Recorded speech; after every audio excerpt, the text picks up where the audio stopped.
Very critical plugins. So you guys got to know these. RVox, such a simple plugin to use. This is how you increase the amount of compression. And if you need a gate feature, you turn this on. I know people who use this on the snare drum because they love the gate. The way the gate works on the RVox plugin is very responsive. It's innately very responsive just with the auto settings because you can't change them. All right. And again, control your output gain to make sure when you bypass the plugin, turn it on and off, it's the same volume. That's how you'll know it's working. All right. I will generally run this on a parallel chain. So I'll have my vocals being, sent to a bus with this stuff on it. They'll also be being sent to other parallel processes, but one of them will have generally RVox on it, and it will have it towards the beginning of the chain. In other words, usually you're thinking about how a chain works.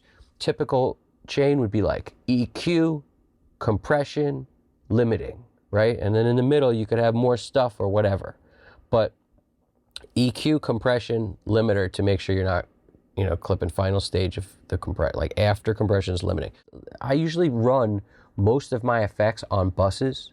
That allows me to get a sound I want and keep it consistent as I raise and lower volumes of everything to get the perfect balance of volumes. I want my sound to stay consistent. I don't want it to be fluctuating because then I'm always chasing my tail. So to avoid that, I basically will do EQ on the channel itself and I'll do parallel processing with compression, things like that. Now, RVox being the first plugin, it just brings the vocal to your attention is really what it's going to do. And I'm gentle with it, but it's going to bring the vocal to my attention and gate out anything bad.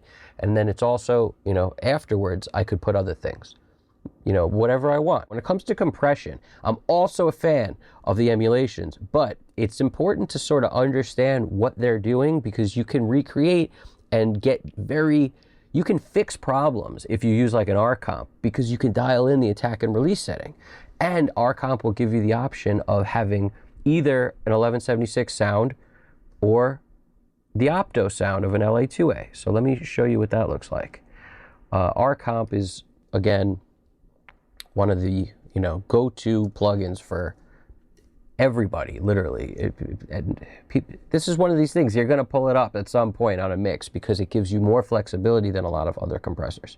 So again, you have control of attack and release, unlike on an LA2A, which is source dependent and it's going to kind of do its own thing where it slows down as at the end of the signal when it's getting quieter. It's actually the release is slowing down. So that's if you have this set on opto. If you have it set on electro, you get your 1176 sound.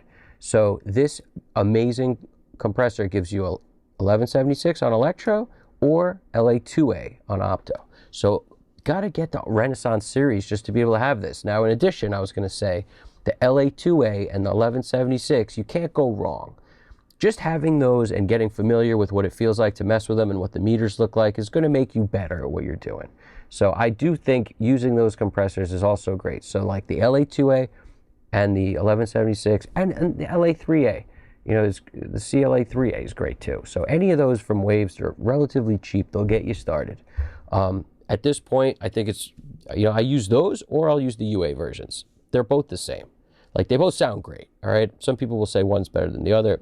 I've used them both for different things. It's usually for me, whatever I pull up first, whatever's already instantiated on the channel in the template, you know what I'm saying? Because it doesn't really matter. You can dial in what you want in either one. There's stuff you're going to need, but at the same time, these are the critical tools. This is the hammer, nails, this is the screwdriver and the drill. You need that. All right? You got to learn how to use the basics. These are the basics. We're going to stop there. I hope you liked this video. If you did, please hit the like and subscribe button. We have tons more videos coming. Make sure you have notifications turned on so you don't miss anything. And these two plugins, I literally use on almost every mix. So if you get good at these, you will be able to have plugins that are both great for ease of use and also versatility. All right? So tons more to come. Digest this and more tomorrow. Take it easy. My name's Evan Jaffe, Custom Cut Studios. Remember, you guys got this.